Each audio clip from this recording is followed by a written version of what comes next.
Hello, my name is Josiah Ray, and I'm going to show you how to create a retro look using Adobe After Effects. So here in my project, I've got this footage just of a girl juggling some batons or whatever it is that she's juggling. And we're going to make this look like it's been shot on old film. So the first thing we want to do is change the color. We can very quickly do this using Effect, Color Correction, Tritone. And it automatically creates this kind of washed out brown look. And we're going to blend this with the original just a little bit, just so we get some of that color coming through. And I'm going to go to Effect, Color Correction, Brightness and Contrast, and push the contrast up a little bit as well. And that makes it look very nice as far as the color goes. And you can get a much more specific look using curves, but this is a very quick way to do this. Next thing we're going to do is we're going to roughen up the edges of the frame a little using Effect, Stylize, Roughen Edges. And you almost can't see it in this because the resolution of the shot is so high. So we're going to take the border and we're going to make the border much bigger on this effect.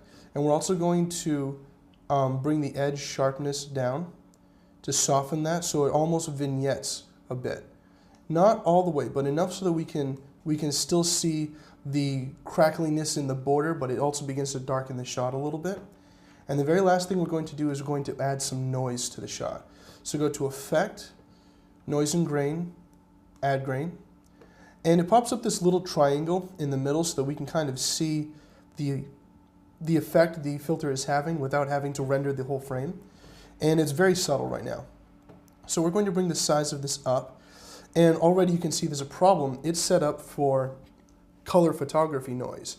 And that's not what we want. We kind of want monochromatic. And so if we come underneath color, we can set it to be monochromatic. And we can also change the tint color if we want, but I'm going to leave it to white. And so we've brought the size up a bit, and we're going to bring the intensity, play with the intensity so that it's just barely visible. We don't want it to be really distracting. We just want to kind of texture the frame a little bit.